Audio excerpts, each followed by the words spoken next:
আজকে সংক্ষিপ্ত সময়ে আমার জুমার খুতবার বিষয় রমজানের প্রস্তুতি আমরা কিভাবে নিব।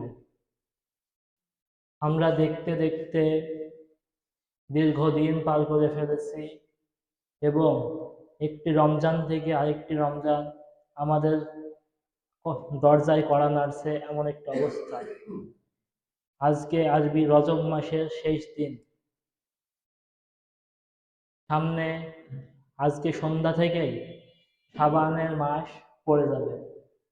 শাবানের মাস পড়ে যাওয়ার পরে মাত্র একটি মাস 29 থেকে 30টি দিন আমাদের হাতে থাকবে, যার পরেই সেই আমাদের বহুল প্রতীক্ষিত রমাজান আমাদের মধ্যে উপবিষ্ট হবে। তো সেই রমজান আসার আগে আমরা সেই রমজানের ব্যাপারে প্রস্তুতি গ্রহণ করব, কিভাবে আমরা রমজানের ক্ষেত্রে প্রস্তুতি নিতে পারি। রমজানের সিয়াম আমাদের উপরে ফরজ করা হয়েছে। আল্লাহ সুবহানাহু ওয়া তাআলা কোরআনুল কারীমের মধ্যে বলেছেন, ইয়া আইয়ুহাল্লাযীনা আমানু কুতিবা আলাইকুমুস সিয়াম কামা কুতিবা আলাল্লাযীনা মিন ক্বাবলিকুম লাআল্লাকুম তাত্তাকুন। হে ঈমানদারগণ, তোমাদের উপরে সিয়ামটাকে কুতিবা লিখে দেওয়া হয়েছে। এখানে কুতিবা শব্দের অর্থ হচ্ছে যদিও লিখে দেওয়া, কিন্তু এর অর্থ হবে, ভাবার্থ হবে ফরাদা, মানে তোমাদের উপর ফরজ করা হয়েছে এই সিয়ামকে যেমনি ভাবে ফরজ করা হয়েছে তোমাদের পূর্ববর্তীদের উপর, যাতে করে তোমরা কি করতে পারো, আল্লাহর ভয় অর্জন করতে পারো। হাদিসের মধ্যেও সিয়ামটাকে ফরজ করা হয়েছে। আল্লাহ রাসূল সাল্লাল্লাহু আলাইহি ওয়াসাল্লাম হাদিসের মধ্যে বলছেন, বুনিয়াল ইসলাম আলা খামসিন শাহাদাতি আন্না লা ইলাহা ইল্লাল্লাহ ওয়া আন্না মুহাম্মাদার রাসূলুল্লাহ ওয়া ইকামিস সালাত ওয়া ইতাইজ যাকাত হাজ্জি ওয়া সাওমি রমাদান।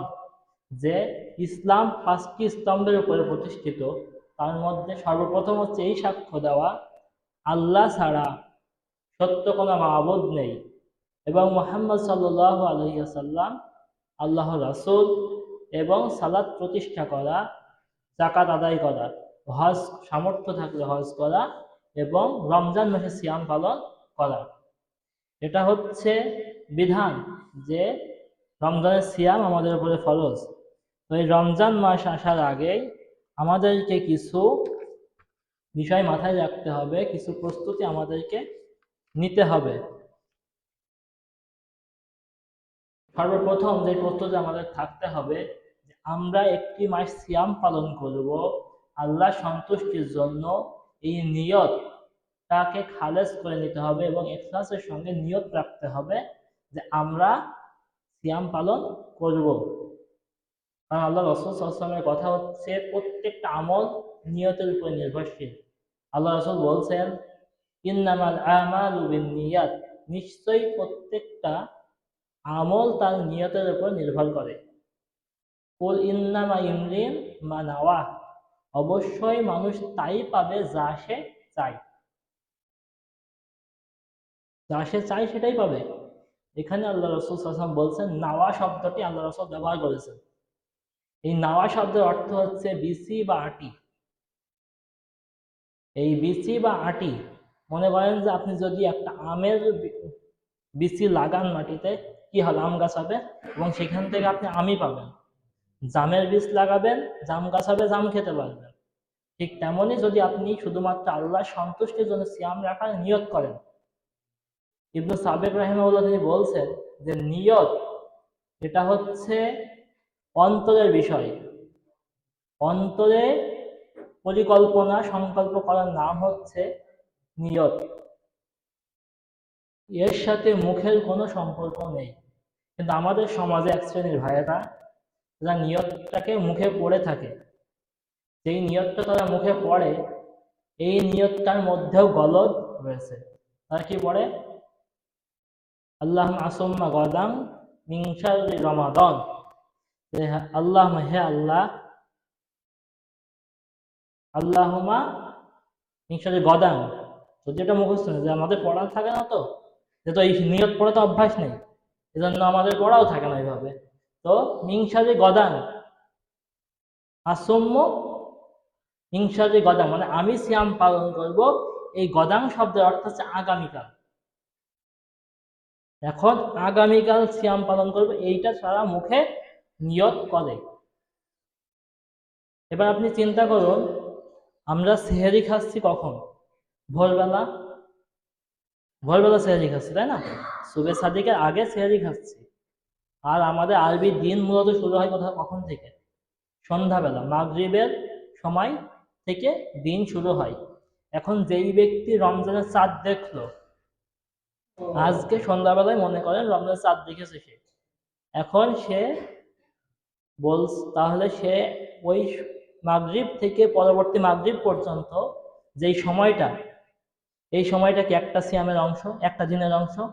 কিন্তু যদি সে ফজরের সময় এসে বলছে মিংসারি গদান, যে আমি রমজানের সিয়াম রাখবো আগামীকাল, আচ্ছা বলেন তো তাহলে কি এই সিয়ামটার নিয়ত হলো নাকি আগামী সিয়ামের?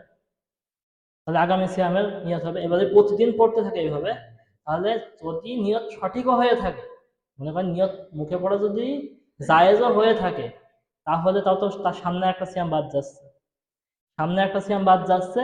আবার মুখে পড়ার কারণে ঈদের দিনও সে সিয়াম রাখার নিয়ত করছে, এটা যাবে?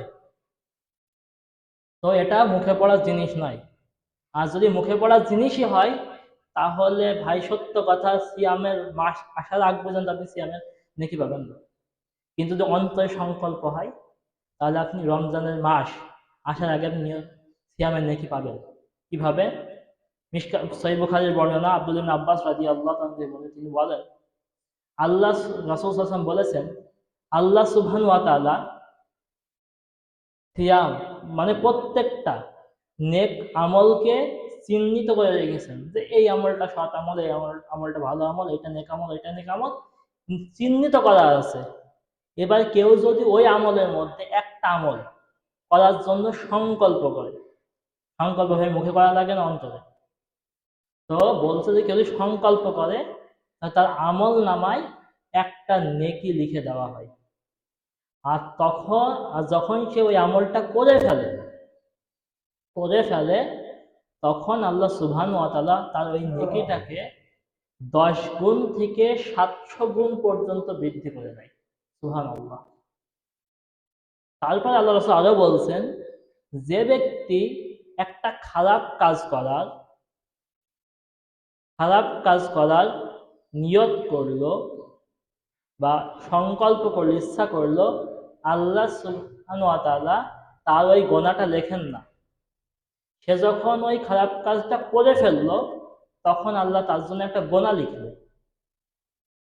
আবার সে যদি খারাপ কাজ করার সংকল্প করার পরে সে ওই গোনাটা করলো না, তাহলে আল্লাহ তার একটা নেকি লিখে দেবে।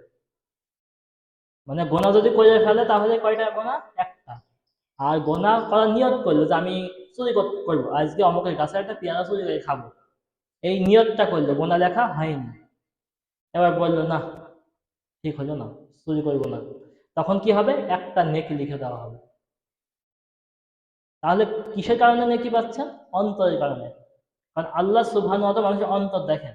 আবু হুরায়রা রাদিয়াল্লাহু তাআলা আনহু বলেছেন, রাসূল সাল্লাল্লাহু আলাইহি ওয়াসাল্লাম বলেছেন, ইন্নাল্লাহা লা ইয়ানজুরু ইলা সুওয়ারিকুম ওয়া আমওয়ালিকুম, আল্লাহ মানুষের তার চেহারার দিকেও তাকান না, এবং তার মাল সম্পদ কত আছে আল্লাহটা দেখেন না।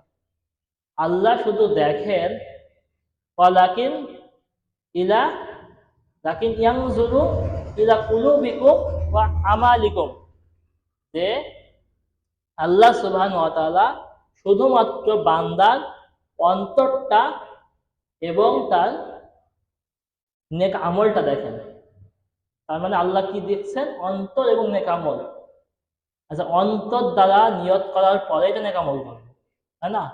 তাহলে কি মুখে পড়ার কি কোনো বিধান আছে? আচ্ছা, আমি যে দর্শনা থেকে এখানে এত দূর এসেছি, আমার উদ্দেশ্য কি? আমি জুমার সালাদটা পড়াবো, কিছু কথা আপনাদের শোনাবো, এই তো। আমার কি মুখে পড়া লাগবে? না হয়তো না সুম্মা বা নামায় তো খুতবা দিতে যাচ্ছি, আবার খুতবা দিয়ে ফিরবে, এমন কিছু পড়া লাগবে? তাহলে আমাদের দেশে দেখবেন কয়েকটা আমলের সময় নিয়ত চালু আছে। যেমন গোসলের সময় নামায়াতুল গোসলি, নিয়াতুল জানাবাতি একটা পড়ে, সালাতের আছে, সিয়ামের আছে। এছাড়া দেখবেন আরো কত কাজ করে, জাকাত দেয়, নিয়ত পড়ে না। তাহলে যদি নিয়ত যদি মুখে পড়া ফরজ হয়, তাহলে জাকাতের নিয়ত কই? ওয়াজ শুনতে যাই, যাই না ওরা? ওয়াজ শুনতে যাওয়া নিয়ত পড়ে? নিয়ত আসলে মুখে পড়া জিনিসই না, কিন্তু কিছু জিনিস যারা বানিয়েছে, আমি যে বললাম যে বানিয়েছে, তো বানিয়েছে এমন ভাবে বানিয়েছে ও মূর্খ জানেও না যে অর্থ কি হচ্ছে, অর্থ কি হচ্ছে জানেও না। এজন্য আমাদের উচিত এখন থেকে অন্তরে সংকল্প থাকবে। যদি সংকল্প থাকে কি হবে?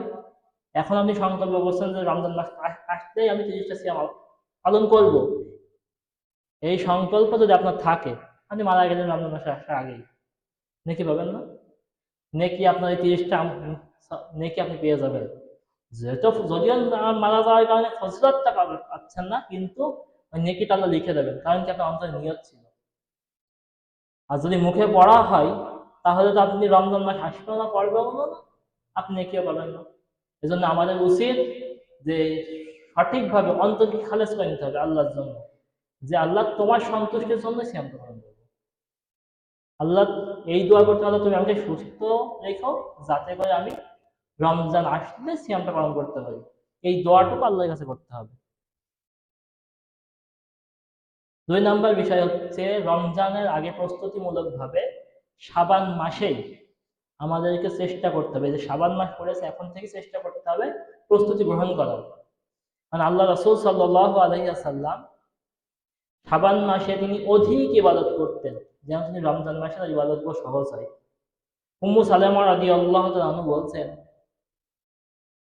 মা রাআইতু নবী সাল্লাল্লাহু আলাইহি ওয়াসাল্লাম ইয়াসুমু শাহরাইনি, যে আমি আল্লাহ রাসূল সাল্লাল্লাহু আলাইহি ওয়াসাল্লামকে একটানা 2 মাস সিয়াম পালন করতে কোনো সময় দেখিনি।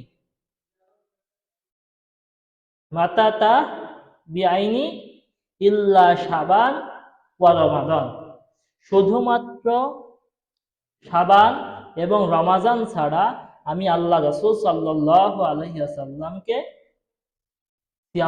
অধিক সিয়াম পালন করতে দেখিনি। তার মানে আল্লাহ রাসূল কেন সিয়াম পালন করতেন অধিক বেশি? এক তো সিয়াম যদি থাকা অভ্যাস হয়ে যায়, এক মাসে যদি আপনি 5-6টাও রাখেন, আপনার অভ্যাস হয়ে গেল সিয়ামটা রাখার, তখন আমাদের জন্য সহজ হবে কি, যাতে করে আমরা রমজানের সিয়াম পালন করতে একটু সহজ হবে, এজন্য আল্লাহ রাসূল রাখতেন। আর একটা কারণ যেটা হাদিসের মধ্যে এসেছে, উসামা ইবনে যায়েদ রাদিয়াল্লাহু তাআলা তিনি বলেন, আমি একদিন আল্লাহ রাসূলকে জিজ্ঞেস করলাম, হে আল্লাহ রাসূল, আপনি শাবান মাসে এত বেশি কেন সিয়াম পালন করেন, এত বেশি কেন সিয়াম পালন করেন? তখন আল্লাহ রাসূল বললেন, শাবান মাসে বান্দার নেক আমল আল্লাহর দরবারে পেশ করা হয়।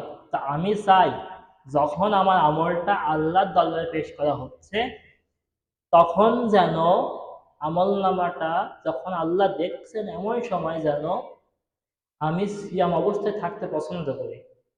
এজন্যই আমি শাবান মাসে সিয়াম পালন করি। তা আমাদের উচিত অল্প কিছু সিয়াম হলেও এই রমাজানের আগে শাবান মাসে রাখা উচিত।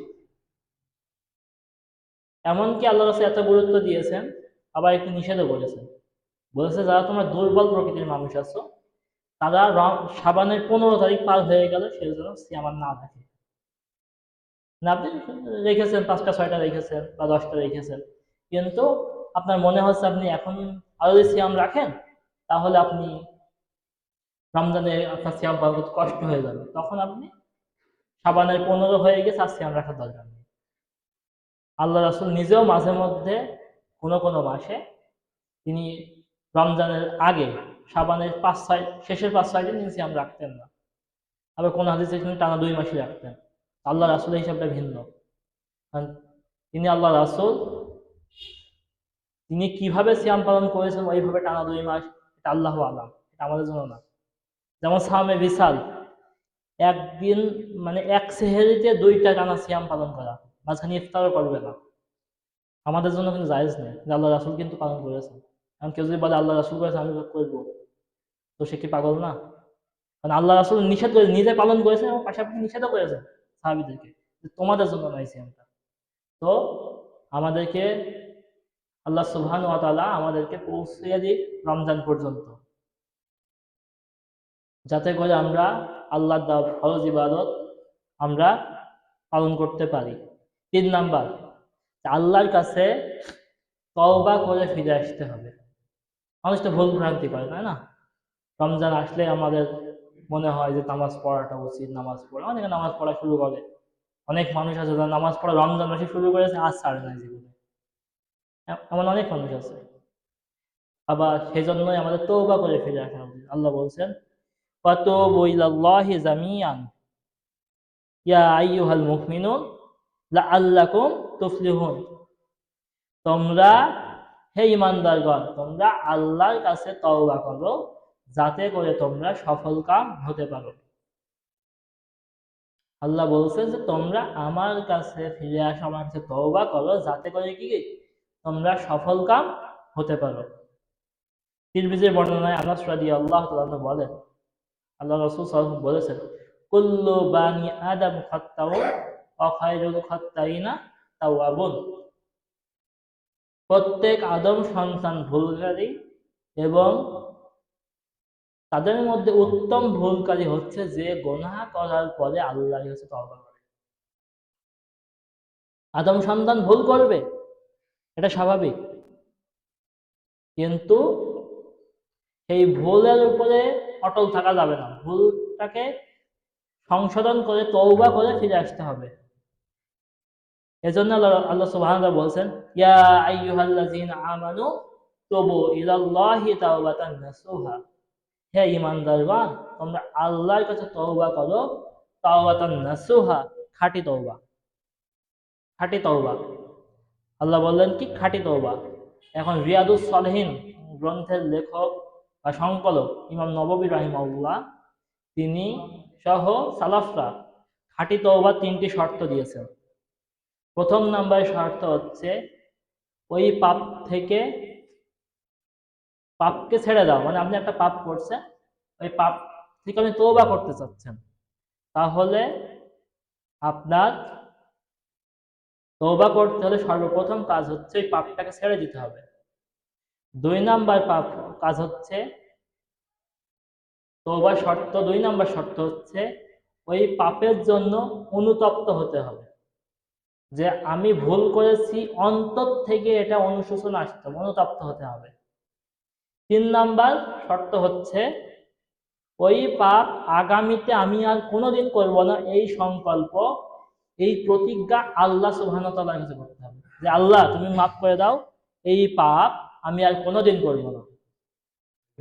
যদি আপনি এই 3টা শর্ত পূরণ করতে পারেন, তাহলে আপনার এই পাপগুলো আল্লাহ ক্ষমা করবেন। যদি আল্লাহর সাথে সম্পর্কিত পাপ হয়, যেমন আপনি হয়তো বা সালাত দীর্ঘদিন পড়েননি, তো সালাত যখন আপনি দীর্ঘদিন পড়লেন না, তো আপনার মনে হয় সালাত তো পড়ার দরকার, তখন কি আপনি প্রথম কাজ, তাহলে আপনি সালাতে আসবেন। 2 নাম্বার, যে আপনি যে সালাত আদায় করেননি এজন্য আল্লাহর কাছে মাফ চাবেন, আর আল্লাহকে বলবেন যে আল্লাহ আমি আর কোনোদিন সালাত ছেড়ে দেব না। তাহলে সালাত ছেড়ে দেওয়ার কারণে যে গুনাহ হয়েছে আল্লাহ মাফ করে দেবে, যদি এরকম গুনাহ হয়। কিন্তু যদি গুনাহ হয় এমন যেটা মানুষের হক ফাঁকি দিয়েছে, মানুষের হক যদি ফাঁকি দেওয়া এমন কোনো গুনাহ হয়,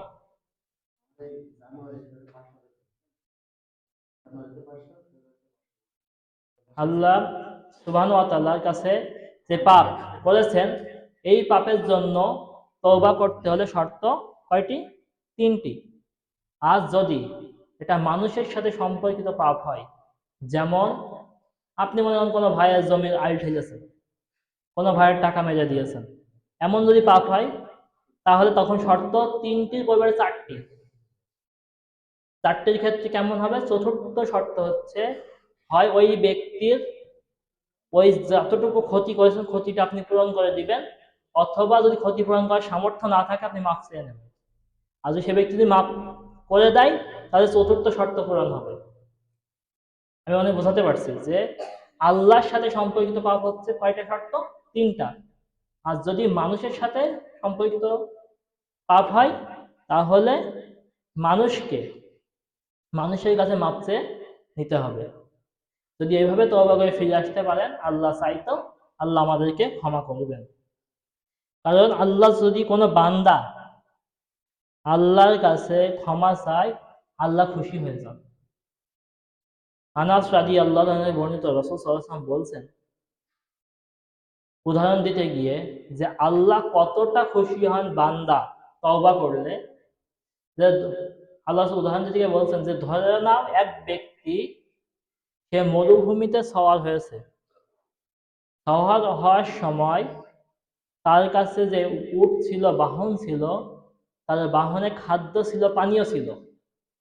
এই খাদ্য নিয়ে, পানীয় নিয়ে ওই বাহনটা হঠাৎ হারিয়ে গেল। তখন ওই ব্যক্তি চিন্তা করছে যে মরুভূমির মধ্যে যখন আমার বাহন হারিয়ে গিয়েছে, আমার আর বেঁচে থাকার কোনো আশা নেই। তখন সে বেঁচে থাকার আশা যখন নেই, সে গায়ে দিয়ে দিয়ে ওখানে বসে থাকলো, যে শুধু মৃত্যু হওয়াটাই বাকি। তো সেই সময় সে ব্যক্তি ঘুমিয়ে গেল। এমন সময় সে ঘুম থেকে উঠে দেখছে তার সেই বাহনটা আবার তার সামনে দাঁড়িয়ে। তখন সে দ্রুততার সাথে বাহনের লাগামটা টেনে ধরলো। টেনে ধরার পরে সে এত খুশি হয়েছে, সে বলল, হে আল্লাহ, তুমি আমার গোলাম, আমি তোমার রব। তো আল্লাহ রাসূল বলছেন, এই ব্যক্তির উদ্দেশ্য ছিল এটা বলা যে হে আল্লাহ, তুমি আমার মালিক, আমি তোমার গোলাম, এমন কথা বলার উদ্দেশ্য ছিল তার। কিন্তু সে এত আনন্দিত হয়েছে, ভুল করে এই কথাটা বলে ফেলেছে। তো আল্লাহ রাসূল বলছেন, আল্লাহ সুবহানাহু ওয়া তাআলা ওই বান্দাকে ক্ষমা করে দেয়, এই যে ভুলটা করে ক্ষমা করে দেবে, কারণ খুশি হয়ে কথা বলেছে। তো আল্লাহ রাসূল উদাহরণ দিয়েছেন, এই ব্যক্তি হারানো উট পেয়ে যতটা খুশি, আল্লাহর কোনো বান্দা যদি আল্লাহর কাছে তওবা করে ফিরে আসে, তাহলে আল্লাহ তার থেকে অধিক খুশি হয়ে যাবে। সুবহানাল্লাহ। আপনি পাপ করেছেন, অন্যায় করেছেন, আপনি আল্লাহর কাছে তওবা করেছেন, দেখুন আল্লাহ আপনার কারণে, আপনি ফিরে আসার, আল্লাহ খুশি হয়ে যাচ্ছেন। আপনার আপনি তওবা করবেন বলে আল্লাহ প্রতিদিন রাত, আল্লাহ সুবহানাহু ওয়া তাআলা রাতকে নিজের হাতকে প্রসারিত করেন, যে যে সকল ব্যক্তি রাতে গোনাহ করেছে তারা যেন দিনের বেলা তওবা করে। আর যারা দিন, আবার রাত্রেবেলা আল্লাহ হাত প্রসারিত করে দেন, যে যারা দিনে গোনাহ করেছে তারা যেন রাত্রে তওবা করতে পারে। কতটা সুযোগ আমাদেরকে দেওয়া হয়েছে। তো আমরা রমজানের আগেই তওবা করে দিনের পথে চলার পরিপূর্ণ নিয়ত করি। আল্লাহ সুবহানাহু ওয়া তাআলা আমাদেরকে কবুল করুন। চতুর্থ বিষয়, রমজানের প্রস্তুতি হিসেবে, আমাদের যদি কারো সিয়াম কাজা থেকে থাকে, সেই সিয়ামগুলো এখন আদায় করে নেওয়া। মনে করেন গত বছর সিয়াম কাজা আছে, এটা আদায় করে নিতে হবে। মানুষের, আমাদের অসুস্থতার কারণে সিয়াম কাজা হতে পারে। বিশেষ করে আমাদের মা বোনদের প্রতি মাসে নির্দিষ্ট একটা সময়ে তাদের সিয়ামের মাসেও কাজা হয়, 4 দিন বা 5 দিন। অনেকে মানুষ, অনেক মহিলারা আছে, গাফিলতি করে এই সিয়ামগুলো পালন করতে চায় না বা করে না, নিজের না জানার কারণে করা হয়ে ওঠে না। তো এটা পালন করে নিতে হবে। আয়েশা রাদিয়াল্লাহু তাআলা বলছেন যে আমি আমার রমজানে কাজা হওয়া সিয়ামগুলো পালন করতাম শাবান মাসে গিয়ে, মানে তার পরবর্তী শাবান মাসে গিয়ে। কারণ আল্লাহ রাসূল সাল্লাল্লাহু আলাইহি ওয়াসাল্লামের ব্যস্ততার কারণে, সাংসারিক ব্যস্ততার কারণে আমি সিয়ামগুলো পালন করতে পারতাম না। যেহেতু আল্লাহ রাসূল শাবান মাসে অধিক ইবাদত করতেন, তখন তিনি ইবাদতে ব্যস্ত, তখন মা আয়েশাও ফ্রি সময় পেয়ে গেল। বলছে তখন আমি আমার কাজা সিয়ামগুলো আদায় করে নিতাম। তো আমাদের উচিত, যদি সিয়াম কাজা থাকে তো পালন করে নিতে হবে। 5 নাম্বার হচ্ছে, সিয়াম সম্পর্কে, রমজান আসার আগে আমাদের সকলকে সিয়াম সম্পর্কে জ্ঞান অর্জন করতে হবে। আল্লাহ রাসূল বলছেন, তালাবুল ইলমি ফারিদাতুন আলা কুল্লি মুসলিম, প্রত্যেক মুসলমানের উপরে জ্ঞান অর্জন করা ফরজ। আমরা যত মুসলিম হয়ে জন্মগ্রহণ করেছি, আমাদের সকলের উপরে কি জ্ঞান অর্জন করা ফরজ। ইমাম বুখারী রাহিমাহুল্লাহ তার সহিহুল বুখারীতে অধ্যায় নিয়ে এসেছেন, বাবু ইলমু ক্বাবলা কওলি ওয়া আমালি। ইমাম বুখারী রাহিমাহুল্লাহ বলছেন, প্রত্যেকের জন্য ওয়াজিব কথা বলার আগে এবং আমল করার আগে জ্ঞান অর্জন করে নেওয়া। এই যে আমি আপনাদের সামনে যে কথা বলছি, তাই না, এখন আমি যদি কিছু পড়াশোনা না করে আসি, কিছু না, হয়তোবা সময় পার করে দেওয়ার মতো কথা বলতে পারবো, কিন্তু কি হবে আমার অবস্থান? সহিহ বুখারী 106 থেকে 110, এই পাঁচটা হাদিসের মধ্যে আল্লাহ রাসূল বলছেন, যে ব্যক্তি আমার নামে এমন কথা বললো যা আমি বলিনি, তার থাকার স্থান জাহান্নাম। যদি পড়াশোনা না করে এসে আপনার সামনে কথা বলি, ভুল কথা ভাই 100টায় 90টা হবে, তখন কি হবে? আমার স্থান জাহান্নাম হবে। এই জন্য ইমাম বুখারী রাহিমাহুল্লাহ বলছেন, কথা ও কাজ করার পূর্বে ইলম অর্জন করে নাও। আপনি সিয়াম পালন করবেন, আপনি জানেন না সিয়াম কি কারণে ভঙ্গ হয়, কি কাজ, রমজান থাকা অবস্থায় যে কি কাজ করলে সিয়ামটা নষ্ট হয় না, বা কোন ভুলের কারণে সিয়াম নষ্ট হয়ে গেলে। গত বছর দেখলাম এক বক্তা, সে আছে বলছে যে কেউ যদি ইচ্ছা করে একটা সিয়াম ভেঙে ফেলে, তাহলে তার 60টা সিয়াম রাখা লাগবে টানা। কিন্তু এটা না, একটা সিয়াম ভাঙলে তার কাফারা কি? পরবর্তীতে একটাই কাজা করতে হবে, একটাই কাজা করতে হবে। কিন্তু ওই যে জানে না, একটা ফতোয়া দিয়ে দিল। এজন্যই কি করতে হবে? সর্বপ্রথম আমাদের আমল করার আগে ইলম অর্জন করে নিতে হবে, বা যারা জানে তাদের কাছে জিজ্ঞেস করে নিতে হবে যে ভাই আমি তো এটা জানি না, এটা কেমন হবে, আমাকে একটু বলে দেন।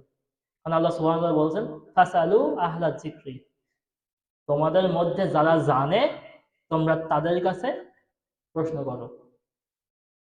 তো আমাদের উচিত রমজানের আগেই রমজান সম্পর্কে আমাদের পরিপূর্ণ ইলম অর্জন করে নেওয়া। রমজানের কিছু ফজিলত জেনে নিতে হবে। কারণ কি, ফজিলত জানলে কি হয়? আমাদের বাংলাদেশে একজন আলেম, উনি মারা গিয়েছেন, তো উনি বলতেন যে ভাই, আমলের ফজিলত জানার কি মজা জানেন?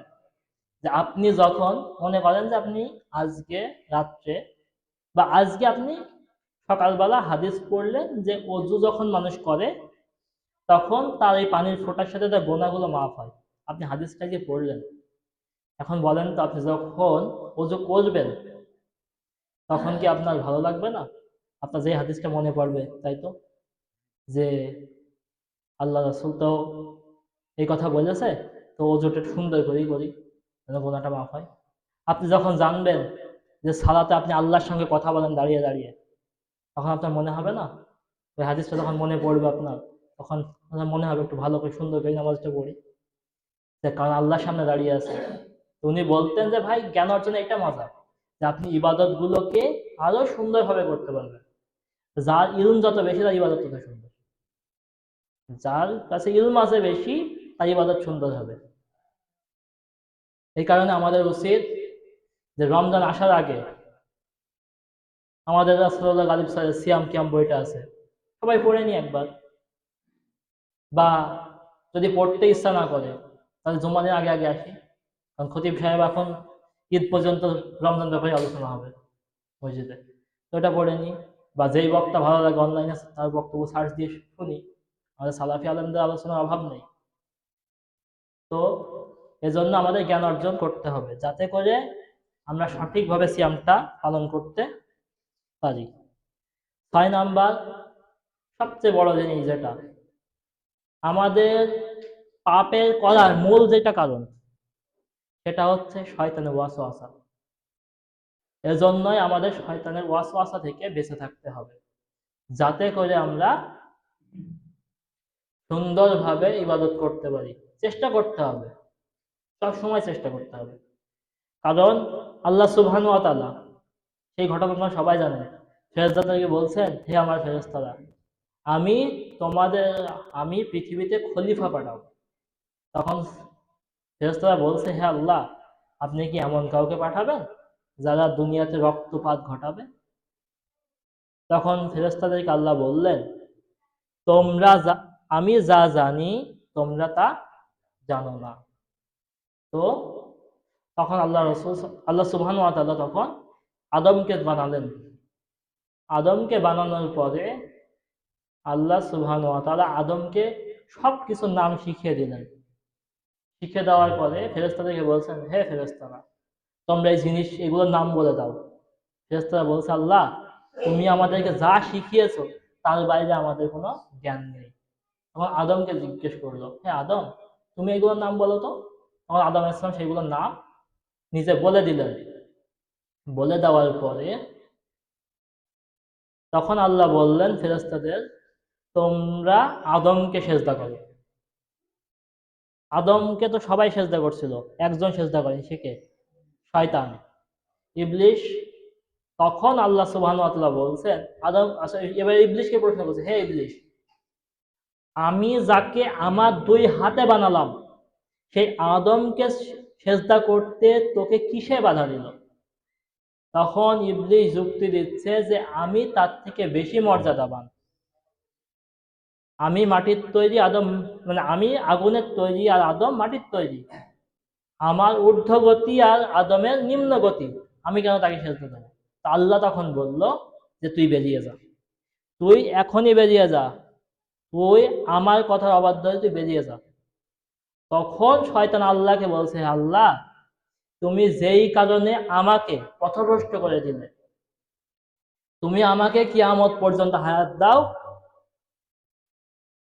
তারপরে শয়তান বলছে, ফাবিমা আগাইতানি লাআকুদান্না লাহুম সিরাতাকাল মুস্তাকিম, তুমি আমাকে কিয়ামত পর্যন্ত হায়াত দাও এবং আমি তোমার বান্দাদের সহজ সরল পথের সামনে দাঁড়িয়ে থাকি।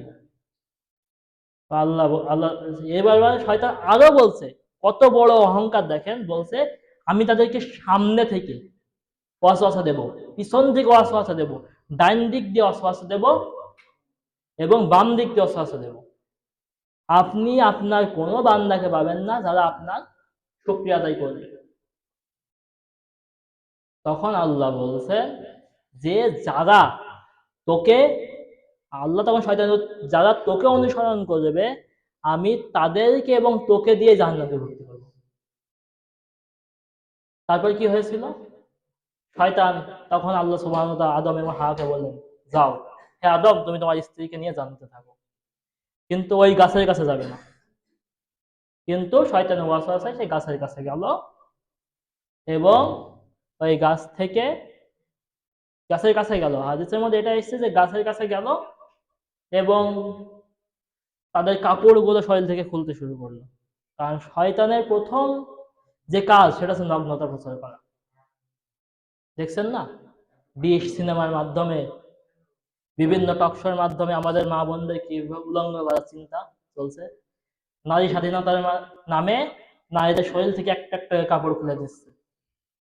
4 পিস, 3 পিস, এখন 2 পিস, 1 পিসে যে কোনটা বাদ দেবে এই শয়তানি ভালো জানে। কিন্তু আমাদের মুসলিম বোনদেরকে বেপর্দা করার চিন্তা হচ্ছে না। ভার্সিটি গুলোতে এই আধুনিক যুগে এসে ভার্সিটিতে নাকি একটা মেয়ের মুখ খুলে পরীক্ষা দেওয়া লাগবে। কেন? ভেরিফিকেশনের মুখ খুলে কি লাভ? কারণ কি, এমনিতেই তো আছে, রুকসাত আছে, তাই না? চোখ খুলে রেখে চলাফেরা করে না আমাদের পর্দাশীল মা বোনেরা, করে না? এই যুগে এসে কি চোখের দিয়ে ভেরিফিকেশন করা যায় না? আচ্ছা, হাতের আঙুলে ছাপ দিয়ে করা যায় না? যেখানে হাতের আঙুলের ছাপ দিয়ে কি সিম কেনা হচ্ছে, বিকাশ অ্যাকাউন্ট খোলা হচ্ছে আঙুলের ছাপ দিয়ে, আমাদের মা বোনদের কি আঙুলের ছাপ দিয়ে কি ভার্চুয়াল রেজিস্ট্রেশন করা যায় না? কিন্তু তারা করবে না, শয়তানগুলো। তাদের কাজ কি? যে চেহারা খুলে, যেন তাদেরকে, কারণ যেই মেয়েটা একবার চেহারা খুলে ফেলবে আস্তে আস্তে ওর হচ্ছে কাপড় কমতে থাকবে। কিন্তু যাদের চেহারাটা এখনো পর্দার ভিতরে ঢেকে আছে ওগুলো লজ্জাবতী, এখনো লজ্জা আছে ওদের। কিন্তু যখনই চেহারা খুলে আস্তে আস্তে লজ্জা কমবে। আর শয়তানের কাজে ওইটা। তো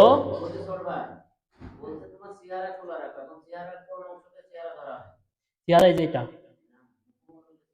হ্যাঁ